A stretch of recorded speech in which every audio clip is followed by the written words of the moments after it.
যা লাগবে সব কিছু একটা ছেলের জিম্মেদারিতে আসছে, এর নাম হলো কবুল। যে এই মেয়েটার জীবনের যাবতীয় দায়িত্ব আমি কবুল করলাম। এটা লয় যে ধান সাটাইবার বেলাতে তখন বাড়ি এলে গেলে এসে সাটিয়া সাটিয়া খাটিয়ে একবারে অসুখ হয়ে গেছে, আর অসুখ পড়ে গেছে, তখন কইছে ফোন করে আব্বা, শ্বশুরকে ফোন করছে, তো বলছে আব্বাজি কি গো জান কি বলছো, কদিন থেকে সেরি না পারা হ্যাঁ থাকছে, একটু নিয়ে যে দেখ। এর মানে কবুল যে ধান সাটাবের বেলায় তোমার বাড়ি আর অসুখের বেলায় বাপের বাড়ি না। ওর ওষুধ কবুল, খাবার কবুল, পড়ার কবুল। আল্লাহর রাসূল বললেন ইয়া মাসারা সাবাবে মান ইসতাতা মিনকুমুল বাত ফালিয়াতাজাওয়াজ। ওরে যুবক, যখন তুমি খেতে দিতে পারবে, পড়তে দিতে পারবে, তুমি মোহরানা আদায় করে নগর মোহরানা দিতে পারবে, আর তার থাকার ব্যবস্থা আর তার সমস্ত তার শারীরিক যেটা সুখ সেটাও দিতে পারবে, যখন সবগুলো ক্ষমতা তোমার মধ্যে হবে, ফালিয়াতাজাওয়াজ, তুমি বিয়ে করো। আর এই স্কুলের মধ্যে যদি একটাও কম হয়, তোমার জন্য খোদা আছে কিন্তু খাওয়াবার নাই, তাহলে বিয়ে করতে পারো না, তুমি বিয়ের উপযুক্ত হওনি। ও যুবক, তোমার খাওয়াবার আছে, রাখার জায়গা নাই। গাড়ি কিনা টাকা আছে কিন্তু গাড়ি রাখার জায়গা নাই, রোডে খাড়ো করে দেয়, তো সিট সবাই ছিঁড়বে না। ওরকমই বউ করেছেন কিন্তু বউকে আপনার হেফাজতে রাখতে হবে। সব যখন আপনি আদায় করতে পারবেন তখন বিয়ে করবেন। ও মা বোন আমার, আপনাকে বলতেছিলাম, তাহলে আপনার স্বামীর 2 নম্বর হক হলো স্বামীর আনুগত্য করা, স্বামীর হুকুম মতো চলতে হবে। কারণ আপনার স্বামী আপনাকে মোহরানা দিয়ে নিয়ে এসেছে, এই মোহরের টাকাটা যেদিন আপনার হাতে দিয়ে বলেছিল অমুক গ্রামের অমুকের ছেলে অমুক এত টাকা মোহরানা দিয়ে তোমাকে বিয়ে করতে এসেছে, তুমি তার জাওজিয়াতে যেতে রাজি আছো কিনা, তার গোলামি কবুল করছো কিনা, তুমি মাথা নাড়িয়েছিলে বা সাইন করেছিলে, ও বোন আমার, ওই 10,000 টাকার বিনিময় সব ইচ্ছা সেদিন বিক্রি হয়ে গেছে। আর নিজের মনে ব্যাংকে যেতে পারবে না, নিজের মনে বাবার বাড়িও যেতে পারবে না, নিজের মনে মার্কেটে যাবে না, নিজের মনে আর কিছু কোনো খরচ করা যাবে না। আমার বোনেরা ভালো, এই জন্য 2 নম্বর আপনার স্বামীর হুকুম মতো আপনাকে চলতে হবে। আল্লাহর নবী বলছেন এই জমিনে, এই দুনিয়াতে সবচাইতে ভালো মহিলাকে তার 3টা গুণ আল্লাহ রাসূল বয়ান করলেন। 1 নাম্বার গুণ, ভালো মহিলা যদি হন, তাহলে এই কথাটা ভালো করে শোনেন, যার ভিতরে এই 3টে গুণ পাওয়া যাবে আল্লাহর জমিনে, সেই মহিলা হলো ভালো মহিলা। 1 নাম্বার, নবী বলছেন আল্লাতি তাসুররুহু ইজা নাজারা, তার স্বামী দেখলেই আনন্দিত হয়ে যাবে, স্বামী দেখলেই আনন্দ পাবে। কথা মনে হয় বুঝতে পারলেন না? স্বামী দেখলেই আনন্দ পাবে। স্বামী যেখান থেকে আসবে, হাল চাষ করেছে, কিরকম আনন্দ কিরকম দেয় আপনাকে একটু বুঝাবার জন্য বলে দিচ্ছি। এখন কাদাতে নেমেছেন না, জয়ার ধান চাষ করবেন, এবার কাদাতে সকালে নেমেছে, বেলা 2টার সময়তে বাড়ি এসছে, খুব ক্লান্তি, মুখটা খুব ভারী হয়ে আছে, আর 1 ঘটি জল নিচ্ছে, আগা দিকে এসে এরকম করে জলের ঘটিটা ধরে আছে, আর এদিকে চোখটাকে একবার ওর দিকে তেরছা করে তাকিয়ে আর মুচকি মেরে, আচ্ছা চোখে চোখ পড়লে হাসি বার হবে কি বার হবে না, আনন্দ পাবে কি পাবে না। তারপরে যদি না হাসে তখন আর বাপরে, কাদার ভূমি হাঁটেছে, তাহলে কি মুখখান অত ভারী করে নাকি?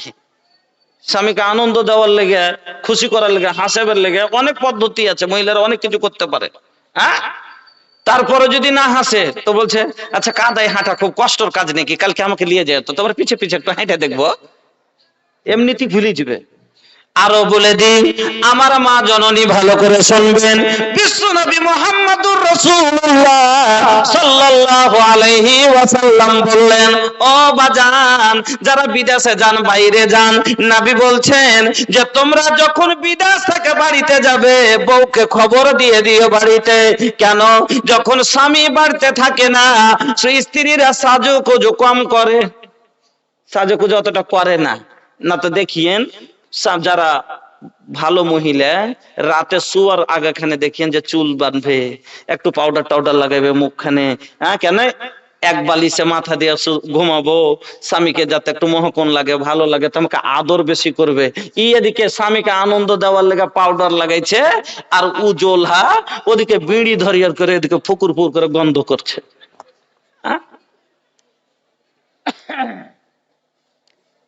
স্ত্রীরা স্বামীকে আনন্দ দেওয়ার জন্য, অনেক মহিলা আছে যারা পারে, কিন্তু এই যুবক বুঝতেই পারে না যে আমার জন্য এগুলো করছে। হ্যাঁ, ও কিছুই বুঝে না। আল্লাহুস সামাদ। আল্লাহর নবী বললেন, যুবক রে বাড়ি গেলে খবর দাও। আচ্ছা, এখন খবর দাও তো খুব সুবিধা না? কে সুবিধা করেছে? যে শয়তানের বাক্স, এগুলো শয়তানের বাক্স। এই শয়তানের বাক্সতে যেরকম সুবিধা করেছে, ওরকমই সব জিনিসই সুবিধা করেছে। গুনাহ করা সুবিধা করে দিয়েছে। হ্যাঁ, আজ 60 বছরের জামাত ছাড়াও খুব সুবিধা হয়ে গেছে। 60 বছরের বুড়া ও চশমার তল দিয়ে নিয়ে বসে আছে। দাদু আজান হয়ে গেছে জি। আচ্ছা যাচ্ছে যাচ্ছে, একটু কাহানি এখানে শেষ করে দিন, তখন যাচ্ছে। ওর কাহানি শেষ হবে তাইলে ও নামাজ পড়বে। মোবাইল আসিল কি দোলা লাগিল, নামাজ রোজায় এমন বসে না। মোবাইল আসিল কি দোলা লাগিল, লেখা পড়াই যুবকের মন বসে না। মোবাইলের খেলা, প্রেম প্রীতির জ্বালা, যেমন টাকা পাঠাও সুবিধা করেছে, ফোন করা কথা বলা সুবিধা করেছে, ওরকমই ছেলে মেয়ের ভালোবাসাও সুবিধা করে দিচ্ছে। এতদিন তো একটু দূরে যাচ্ছিল, তো একটু ডর লাগছিল, কইছে দেখা করেছি রে ওখানে, কইছে যাবো না, কে কোন দিক থেকে দেখালে তো একটা বদনাম হবে। এখন তো বিছানায় শুইয়া কানে ফোন লাগায়া, বিছানায় শুইয়া কানে ফোন লাগায়া বলছে সোনামণি কেমন আছো বলো না। মোবাইল আসিল কি দোলা লাগিল, লেখা পড়াই যুবকের মন বসে না। আমার বন্ধুরা, নবীজি বললেন তোমরা খবর দিয়ে দাও। আর মহিলারাকে বললে, মহিলারা রে তোমরা শোনো, যদি ব্লেড ব্যবহার করার প্রয়োজন হয় তবে ব্লেড ব্যবহার করে তুমি পরিষ্কার হয়ে থাকো, তোমার স্বামীর জন্য সেজে খুঁজে থাকো। স্বামী বিদেশ থেকে আসছে, দিল্লিতে অর্ধেক কাপড় পরা নারী মেয়েরাকে দেখেছে, বাড়ি আসার পরে তোমাকে দেখবে, তোমার ঠোঁট দিল্লিতে 2.5 কিলো আলকাতরা ঠোঁটে দেখেছে, আর তোমার ঠোঁট খান যদি দেখে কালো, তাহলে তোমাকে ভালো লাগবে না। বাড়ি এসে চুলগুলো দেখছে খ্যাঁচকি মেচকি হয়ে আছে, কাপড়গুলো ময়লা ময়লা হয়ে আছে, মুখে হাতে একটু তেল নাই, তো দেখে আসার পরে মনটা বিংটে যাবে। একবারে এমন সুন্দর করে সাইজে খুঁজে, স্বামীর জন্য যত সাজতে পারে কোনো গুনাহ নাই। হোঠে লালি লাগাবা, কানে বালি লাগাবা, জালসাতে যাবে তখন ঠোঁট পালিশ দিবে, কিন্তু স্বামীর ঘরে যাবে তখন স্বামীকে দেখাবে লাগে একটু সুন্দর হবে না, গয়নাগাঠি পরে একটু সুন্দর হবে। তো স্বামীর জন্য হওয়া দরকার। মা বোনের আমার, স্বামীকে আনন্দ দেওয়ার জন্য যত সাজতে পারেন আপনি সাজেন। এবার আপনার স্বামী বাড়ি আসছে, কথাটা খালি বুঝলেন যে বাড়ি আসছে। এবার ওই সময়তে দরজায় যেমনি ঢুকছে, 3 দিন দাঁড়িয়ে এসছে, ইয়াতে দিল্লি থেকে ট্রেনে দাঁড়িয়ে দাঁড়িয়ে আসছে, এবার পায়ে ব্যথা, আর বাড়িতে ঢুকতে মাত্রই দরজায় যেমনি ঢুকছে দেখছে ইয়াতে গেটে, দূর থেকে দেখি একবার এনিকে চোখ মেরে দিয়েছে। আচ্ছা খুশি হবে না হবে না? মুচকি মেরে হাসে একবার যদি চোখ মেরে দেয়, তো আর সব ব্যথা দিল্লি পার, মন খুশি হয়ে যাবে। কষ্টর পাহাড় যদি মা বোন আমার, কষ্টর পাহাড় যদি অন্তরের ভিতরে ভাঙে, তাকে ঢাকা রেখে দেন। যদি কত কষ্ট হয়, কত মনে কষ্ট আছে, দুঃখ আছে, তাকে চাপা দিয়ে যদি স্বামীকে আনন্দ দিতে পারেন, তাহলে আল্লাহর জমিনে আপনি ভালো মহিলা। কিন্তু ইয়ারা তো না, যা হয়েছে 2-3 মাস বাড়িতে ছিল না, যা যা হয়েছে সব কেউ বেরেনে কাল আসার কথা শুনে ও ঘুরেতে শুরু করেছে মেমোরিকে, যে কি কি করবো। ডেলিগেট যারা খেতে চান বন্ধ হয়ে যাবে, ওটা শেষ করে দেন। যারা খেতে চান আর কিছুক্ষণের জন্য থাকবে, আপনার খাওয়াটা সেরে নেন, তারপরে পরে আবার বক্তা আছে, তখন আর কোনো ব্রেক থাকবে না। তো আরো কথাটাকে কি করে বানিয়ে বলবো, তো আরো 3 মাসের কথাটা যারা স্বামীর কষ্টটা আরো বেড়ে যায়, ঝগড়াটা বাড়তে লেগে যায়, এই ফিকিরে থাকে। कुछ सासू जी के सुनानी डटनी, अरे नाना दिया के देखनी फुटनी, घर के कुल बातें बतियाइबे करब, आबेदा परदेसी बलम के, आबेदा परदेसी बलम के, दू दू गो चूल्हा जराइबे करब, आबेदा परदेसी बलम के। যেমনই শুনেছে ভিতর ভিতর বড় বড় বড় বড় করছে আর বলছে এবার আসতে দে, কেমন করে কত ডাঁটনি শুননু, আর টাকাতে কামাই করে টাকা, আর তার মা খাইছে, আর ওপর আমার উপরে হুকুম চালাইছে, তার বহিনের জামা 2500 3000 টাকা দামের, সব আসতে গেলে কহব এমন করে কান ভরবো, আখা দুটা করবো তাহলেই ছাড়বো। ও মা বোন আমার, আল্লাহ পাকের নবী বলছেন যদি সব চাইতে ভালো মহিলাকে আল্লাহ তাসুররুহু ইযা নাজারা, স্বামী দেখলেই আনন্দিত হবে, স্বামীকে আনন্দিত করে দেবে, ওয়াতুতিউহু ইযা আমারা। 2 নম্বর গুণ হলো নবীজি বলছেন ওয়াতুতিউহু ইযা আমারা, আর যার স্বামী যখন তাকে কোনো কথা বলবে, হুকুম দিবে, স্বামীর কথা মেনে নেবে। 2 নম্বর গুণ হলো তার কি, ভালো মহিলার, যে স্বামীর কথার অবাধ্য হবে না, যেমনই বলবে ওয়াতুতিউহু ইযা আমারা, স্বামী যেটা বলছে করে নিলে। এমন কি ভাই মরেছে, কইছা জি শুনেছো বড় ভাই মরেছে, কইছে মরেছে তো কি হলো, কইছে চলো না দেখে আসি, কইছে না যাবি না, কইছে কেমন কথা, কইছে ভাইকে দেখতে যাবো না, কইছে কে তোর ভাই, তোর ভাই হলে 30 লাখ টাকা বেমানি করে, কইছে 30 লাখ টাকা কেমন বেমানি, 20 লাখ টাকা বিঘা জমি, এখন 2.5 বিঘা পাচ্ছে জমি, মাত্র 1 বিঘা দিয়েছে, 1.5 বিঘা মেরে নিচ্ছে, তার লেগে ওর আগে তো কিছু তোকে যেতে দিও না। এবার ও যদি মানা করছো কি কিনেছে, তোকে মেনে নেওয়াটা দরকার ছিল, যে আমার স্বামী যখন বলে দিয়েছে না তুই যাবি না, তোকে মেনে নেওয়া দরকার ছিল, ওই মানবে না, কইছে যাবো, ও কইলি কি হবে, তার লেগে যাবো না, নিজের মনে বেরিয়ে গেছে, ও কইছে 12 হাতের কাঠ খুঁড়ে ভেঙে দেবো, কিভাবে সংসার বরবাদ হয় এটাই দেখাচ্ছে। এবার ও বলছে কাঠ খুঁড়ে ভেঙে দিব, তারপরে হজ্জিতা করে যখন বেরিয়েছে, ওদিকে তো একটা পয়নালে ওদিকে বেরিয়ে এসছে, তখন রাগের জ্বালা সহ্য করতে না পারে আঁচলখানে এরকম করে কোমরে গুঞ্জেলে একটা ঝাঁটা পড়েছিল, দাঁড়িয়ে গেছে, দেখছো মদ লোকেছে, তার লেগে মরবে, আমি ছেড়ে দেবো নাকি, আসো ককাই আমি দেখে নেবো। किरदार बदते ये खुद ही गुस्से में आएगी, सौहर दिखाए डंडा तो झाड़ू दिखाएगी, लोगों इसीलिए आज घर में बरकत नहीं रही, फातिमा सी अब कोई औरत नहीं रही। বাড়ির বরকত কেন হয়ে যায় এরকম মহিলার কারণে। এবার এই মহিলা নিজের মনে চলে গেল, স্বামী বলছে আচ্ছা নিজের মনে গেলি, নিজের মনে আসিস তো আসবি না, তো আমি আনতে আর যাবো না, ও চলে 1 মাস হয়ে যাচ্ছে আনতে যাই না, ওদিক থেকে ওর ভাইরা বলছে তুই কি বেশি হয়ে গেছিস নাকি, নিজের মনে যাবি, আসবে তাহলে যাবি। 1 মাস এদিকে হলো, 2 মাস হলো, 3 মাস হবে, 4 মাস হবে, যখন 6 মাস কেটে গেল, দুদিকের মন পেকে গেল, এদিকে বলছে কেস করব, ছেলে কেস করছে আমার বউ আটকে রেখেছে পাঠাই না, আর ওরা কেস করছে আমার বউকে নিয়ে, আমার বোনকে নিয়ে যায় না, ভরণ পোষণও দেয় না, ই বলছে সালার কাছে হারবো না, ও বলছে দুলহা ভাইয়ের কাছে হারবো না, ই 5000 দিলে ও 10,000 দেয়, ও 10,000 দিলে ই 15,000 দেয়, টাকা শেষ হয়ে গেল, কি দিবি, হারিয়ে যাবি নাকি, এরা বলছে গাড়িটা বিক্রি করে দে, ও বলছে গাভীটা বিক্রি করে দিব, अपना अपना आनों के लिए लड़ाई छे, आपस में दोनों के पैसा झड़ाई छे, आपस में दोनों के पैसा झड़ाई छे, अरे बर्बाद होई छे माल और मकान, हाय रे मुसलमान, हाय रे मुसलमान। যদি মেয়েটা তখন মেনে যেত কথাটা, এই সংসার কোনোদিন ছিন্ন হতো না, আর এই ঝামেলা আসতো না। আমার মা বোনেরা, এই জন্য নবী বললেন সবচাইতে ভালো মহিলাকে 1 নম্বরে গুণ বললেন নবী, আল্লাতি তাসুররুহু ইযা নাজারা, স্বামী দেখলে আনন্দিত হবে, ওয়াতুতিউহু ইযা আমারা। 2 নম্বর গুণ নবী বলছেন স্বামী যেটা বলবে স্বামীর কথা মানবে।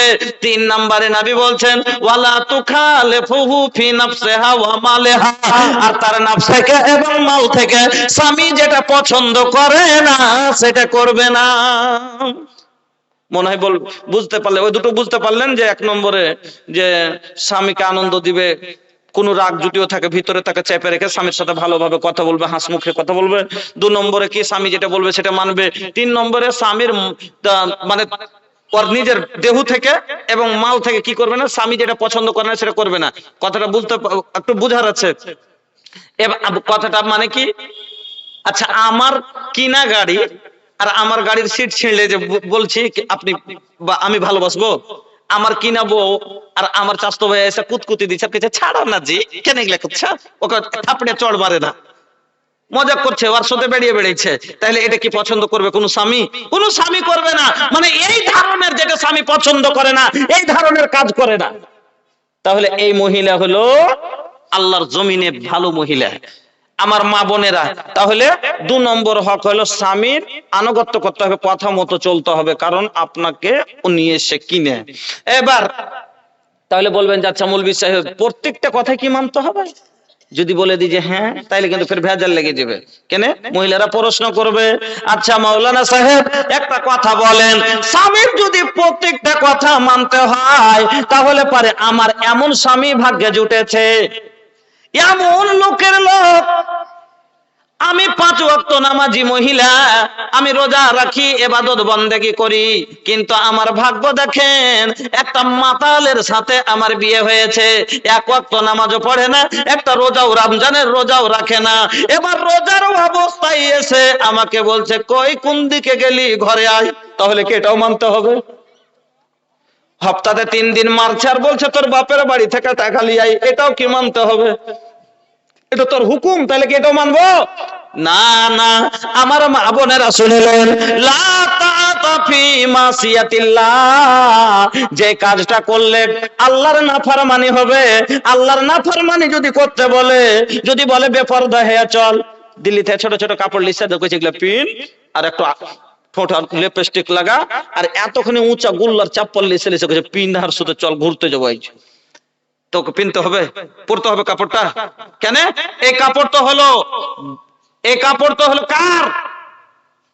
এই কাপড় তো কোনো মুসলিমা মহিলার না, এগুলো তো হলো ইংরেজি, अंग्रेजी स्टाइल में चले हाई हिल के স্যান্ডেল বা এরকম উঁচা নিচে হাঁটছে, তো নিজে খালি টলমল করছে। রেল লাইনে একদিন দেখছি যে একটা মেয়ে পার হয়ে রেল লাইনে পেতে ওপর যাবে, এত গুল্লাটা ছোট যে গিট্টির উপরে পড়ছে, তখন আর বারাবারে থাকে স্থির হইতে পারে না, খালি এর কেউ পড়তে ইচ্ছে, লাস্টে কুকুরের মতন হচ্ছে পাটরি ধরে ওপর গেল।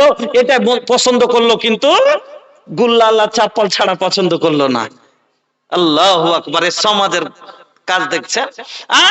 এবার লিয়েসা যদি বলে তুই এগুলো পর, আমার আদেশ তোকে পড়তে হবে, কারণ তোকে আমি কিনে এনেছি, তাহলে কি মানবে? না না, লা তাআতা ফি মাসিয়াতিল্লাহ, যে কাজে আল্লাহর নাফরমানি হবে, গুনার কাজে যদি স্বামী বলে তাহলে স্বামীর কথা মানা যাবে না।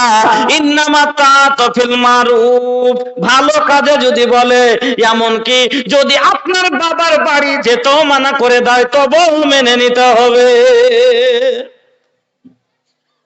কিন্তু কোন গুনহার কাজে যদি বলে, চুরি করতে বলে, যদি ঝগড়া করতে বলে, আজ জানো তোমার বড় বহিনী নিকে কইলে তুই কি করছিলি, তুই কি করছিলি, তোর মুখে বলি না, এমন করে কতিক বড় ভানির কইল যে হাল গায়ে দিতি।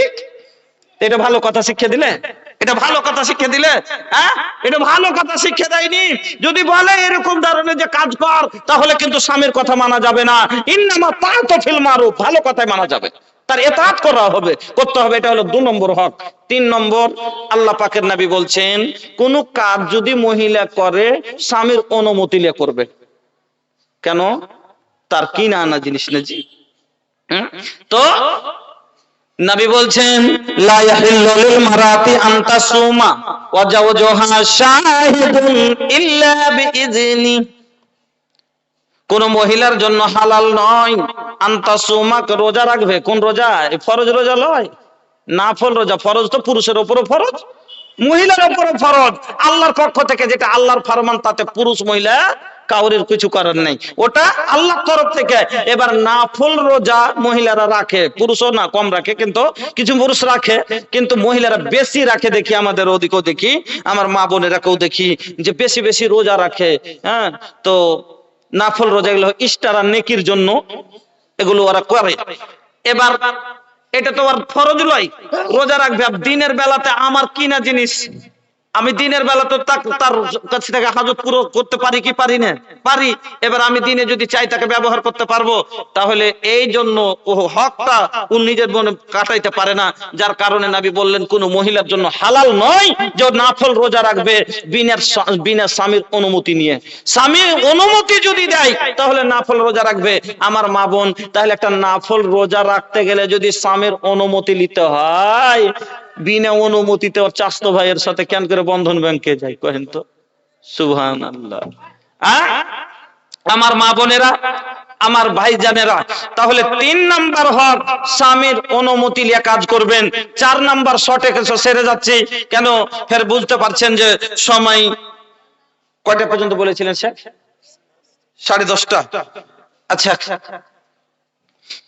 তো 4 নাম্বার আল্লাহ পাকের নবী বলছেন যে কোন মহিলার জন্য এটা জায়েজ নয়। 4 নাম্বার হক হলো কি, মহিলা তার স্বামীর বাড়ির মালকে নিজের মনে খরচ করবে না, স্বামীর অনুমতি নিয়ে খরচ করতে হবে। এবার মহিলারা বলতে পারে, যাচ্ছে মৌলানা সাহেব একটা কথা বলেন তো, স্বামীর অনুমতি ছাড়া কিছুই খরচ করতে পারবে না, হাদিসে বলছে। কি হাদিসটা? লা তুনফিকুল মারআতু শাইআন মিন বাইতি যাওজিহা ইল্লা বিইজনি যাওজিহা। কিলা ইয়া রাসূলুল্লাহ ওয়ালা তাম ক্বালা যাকা আফজালু আমওয়ালিনা। আল্লাহ পাকের নবী বলছেন কোন মহিলার জন্য জায়েজ নয় যে তার স্বামীর বাড়ির মাল থেকে কিছু খরচ করবে, ইল্লা বিইজনি যাওজিহা, কিন্তু স্বামীর অনুমতি নিয়ে যদি পারে খরচ করবে, স্বামী অনুমতি দেয় খরচ করবে। এবার বলে, মৌলী সাহেব আমার স্বামী তো বিদেশে থাকে, প্রবাসী, সৌদিয়াতে আছে, বাড়িতে লবণ নাই, তাহলে তো ফোন করতে হবে যে লবণ নাই জি, এবার তো 70 টাকা দিয়ে ফোন করবো সৌদিয়া, ওই টাকাতে তো 7 কেজি লবণই পাইল, তাহলে কি করব? দেখেন, গাড়ি আমি কিনেছি তো গাড়ির পেট্রোল, গাড়ির মোবিল, গাড়ির গ্রিস, হাওয়া, এটা আমার দায়িত্ব আছে, না দিলে গাড়ি চলে দিবে না। তো বউ রেখেছে মানে কি, ওর বউকে যা লাগবে এটা ওর দায়িত্ব, ওকে দিতে হবে। তারপরে অনেক মহিলা স্বামীর মাল নষ্ট করে। কেমন ভাবে? আমি দেখেছি, ভুট্টা আমাদের এলাকায় প্রচুর চাষ হয় ভুট্টার, কিনা, তো ভুট্টা যেদিন প্যাকেট করছে 100 প্যাকেট হলে তো গিথেন কইছে 90 প্যাকেট ওদিকে করিয়া, 90 প্যাকেট মালিকের খাতায় করিয়া 10 প্যাকেটের নেতা দিয়া 10 প্যাকেট। আমারও তো এত খাটছি ভাই, কিছু পাইনে। আরে তোমাকে তো দেওয়া লাগে, তার তোমার স্বামী তোর জিন্দেগির খরচ কবুল করে বসে আছে। এবার ও তখন ও মারবার লেগে কইছে এত খাইটা কিছু পাই না ভাই, কিছু পাই না, হার লেগে 10 প্যাকেট দিয়া। মালিক পুজ করলে কহে 90 প্যাকেট হয়েছে, 10 বড় মানলে টাকা পাঠিয়েছে 50,000 খরচ করতে, ওকে দিয়েছে বাড়িতে যে ওর নিজের মনে জমা করে রাখবে, এদিক ওদিক করে করে ওর মধ্যে 10। আর কোনটা পাইলে টাকা কবে ওড়িয়া গেছে, এতদিন অত কি হিসাব আমি দিতে পারবো না। আরে ওরকম যদি কহ তাহলে তোমার টাকা তুমি খাও, আমি পারবো না জগতে। এমন ঝিড়কি দিলে, গায়েব করে দিলে। স্বামীর সাথে খায়ানত করেছে, বেঈমানি করেছে এই মহিলা। আমার মা বোনেরা, স্বামীর বাড়ির মাল অপচয় নষ্ট করবেন না।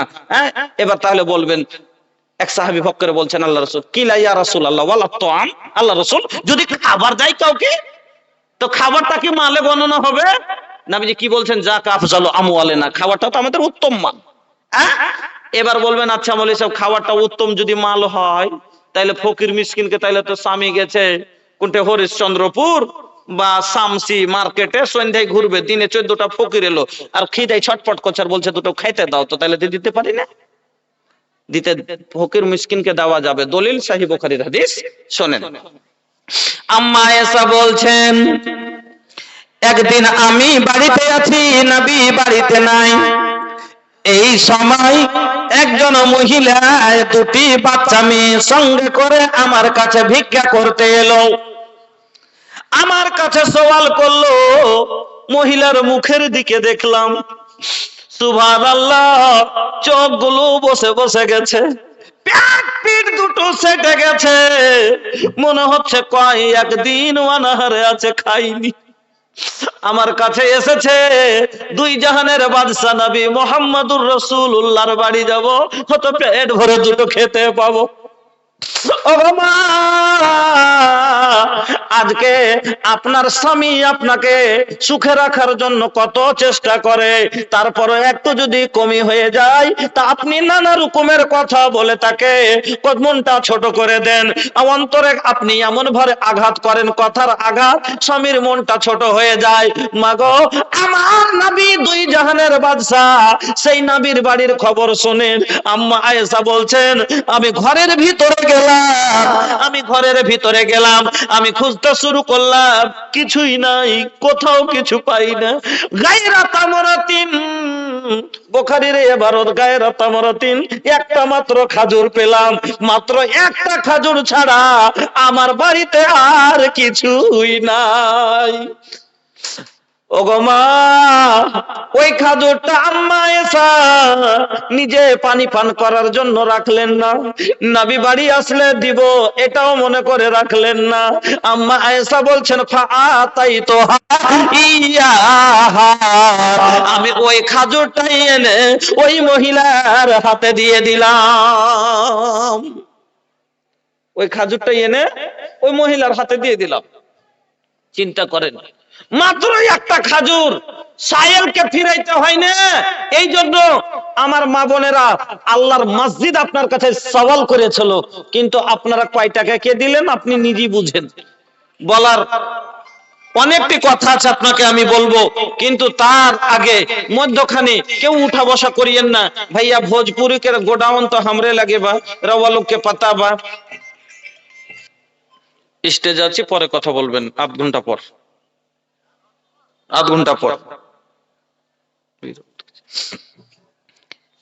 এই হাদিসটা কার অন্তরে বসেছে? আম্মা আয়েশার কথা, যে একটা মাত্র ঘরে খাজুর ছিল। আপনার পকেটে যদি একটা টাকা থাকে, আল্লাহর ঘর আপনার কাছে সওয়াল করেছে, এক যদি এই সহি হাদিস বুখারীর হাদিসের উপরে আমল করতে পারেন, 10টা টাকাও যদি পকেটে থাকে আপনি আমার হাতে দিবেন, আর দিয়ে আপনি যে আছে এই হাদিসের উপরে যে আম্মা আয়েশার মতো আমার মা খালারা চরিত্র বানান, 10 টাকা থাকলে আপনারা দেন। তারপরে ছোট করে এই 4-5টা পয়েন্ট আছে আপনাকে আমি বুঝাবো, লাস্টে 2 মিনিটে কেন, এদিকে ফের সময়ের দিকে খেয়াল রাখতে হয়েছে, এই জন্য সময় বেশি নাই, তার জন্য বক্তব্য 2 ঘন্টা 2.5 ঘন্টার বক্তব্য এত তাড়াতাড়ি সারা যাবে না, এই জন্য বলি মধ্যখানে 2 মিনিটের জন্য আপনার কাছে ওয়েট করছি। মা বোন আমার, আসলে যদি 10টাও টাকা থাকে, সাইলকে কোনোদিন ঘুরাইতে হয় না। আম্মা আয়েশা একটা খাজুর ছিল, নিজের মুখে পানি দেওয়ার মতো না রেখেও সেটা বের করে দিয়েছে। মাগো, আল্লাহ আপনার বাড়িতে অনেক কিছু দিয়েছে, আপনার আঁচল থেকে 10টা টাকা খুলে দেন। বাপজিরা আমার, আপনারা এই মসজিদের জন্য একটু মন খুলে দান যদি দেন, আল্লাহর ওয়াদা আছে, সহিহ বুখারীর হাদিস, আল্লাহ পাকের নবী বলছেন, আল্লাহ তাআলা বলছেন, আনফিকিয়া ইবনা আদম, এই আদম সন্তান তোমরা খরচ করো, উনফিক আলাইক, আমি আল্লাহ তোমার উপরে খরচ করব, তোমাদের উপরে খরচ করব। ইন্না ওয়াদাল্লাহি হাক্কুন, আল্লাহর ওয়াদা সত্য। ইন্নাল্লাহ লা ইউখলিফুল মিয়াদ, আল্লাহ বলছেন আমার ওয়াদা কোনোদিন ভঙ্গ হয় না। আর আল্লাহ বান্দার সাথে ওয়াদা করছে, বান্দা তুমি আমার পথে খরচ করো, আমি তোমার জীবনের খরচ কবুল করলাম। মহিলাদের তরফ থেকে প্রথম দফায় দান এসছে 8,838 টাকা। আলহামদুলিল্লাহ। এক জোড়া পলা, একটা চাঁদির আংটি, আর একটা তোড়া এসছে বাচ্চাদের চাঁদির আর কি। এইটি আলহামদুলিল্লাহ প্রথম দফার দান। এটা প্রথম দফার দান। এবং দ্বিতীয় দফায় আমার মা বোনেরা আপনাদের কাছে অনুরোধ করছি, আসলে এমনকি আমাদের এলাকায় শেখ, আমাদের এলাকায় কাঁসার বরকত জিনিস। আর একটি কথা, এই যারা এই গ্রামের যুবকরা যারা এই জালসাটার আয়োজন করেছে, তাদের মধ্যে বিশেষ যাদের ভূমিকা আছে তাদের আমি নাম বলছি, তাদের কাছ থেকে বড় টাকা নিতে হবে। মানে গ্রামের চাঁদা হলেও এরা আল্লাহর ফজলে যথেষ্ট কামাই করছে আর কি। এটা তারিকুল ইসলাম কন্ট্রাক্টর, আবু সুফিয়ান মেম্বার, মনিরুল ইসলাম কন্ট্রাক্টর, আর আমিরুল বাবুর, তারপরে শাহজাহান বাবজি আমার, তারপর জামিরুদ্দিন মাস্টার, আনারুল হক ডিলার।